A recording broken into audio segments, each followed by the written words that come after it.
What's happening? I hope you're all well. So, quick roundup. Now, as we know, Gervonta Davis, he knocked out Frank Martin in the 8th round. And that was a pretty good performance from Davis, you know. A typical performance from Davis where he can be losing rounds, but he's got what's called a puncher's patience. Puncher's patience is really important here because knockouts, they cause amnesia. Frank Martin was doing well, he was winning rounds, but Gervonta Davis, he remained composed and he allowed Frank Martin to tire himself out. And then by the 7th or 8th round, you could tell that Frank Martin didn't have much left. Gervonta Davis continued to back him up against the ropes and unload heavy leather and got the job done. There's a video that I made specifically about that, so make sure you check that out. Now, the next one I want to talk about is Richard Riakpore versus CBS, Chris Smith. Chris Smith and Richard Riakpore, I've never been impressed by these two. These two, for me, they're not that athletically gifted. They're also quite messy, the pair of them. For me, that fight right there was not... I don't enjoy watching those two fight. I don't think Richard Riakpore has the finesse to box tidy.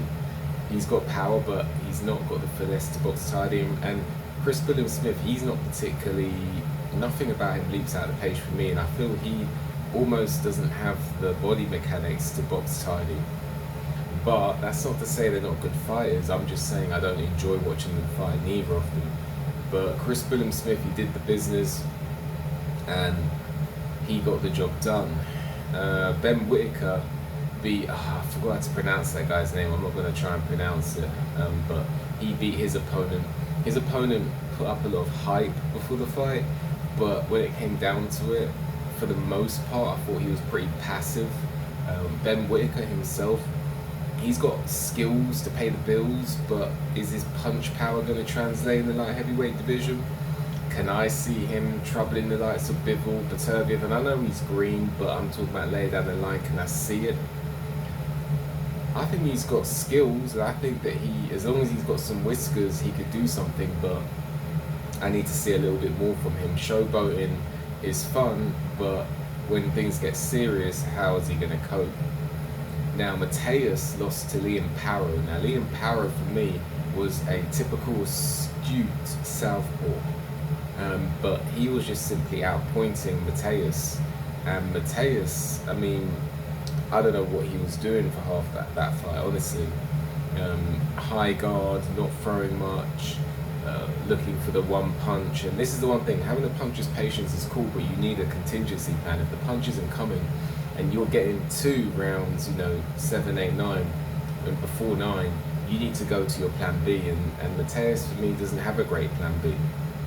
So he lost that fight, and I'm not really surprised. Now, Lerone Richards, he also lost to Woodall in an upset. But Lerone Richards, I've never been like a huge fan of Lerone Richards.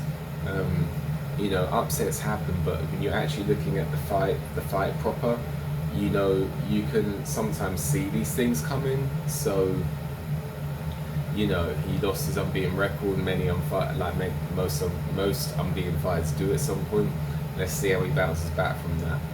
Anyway, let me know what you thought about the weekend's action. Let me know what you thought about the boxing news that I've just spoke about. Let me know. Like the video, subscribe to the channel, leave a comment, hit the notification bell so you get a notification when I make a new video. If you appreciate my work and want to leave a donation, there's a link for that in the description. If I enjoy the rest of your day, see you on the next one.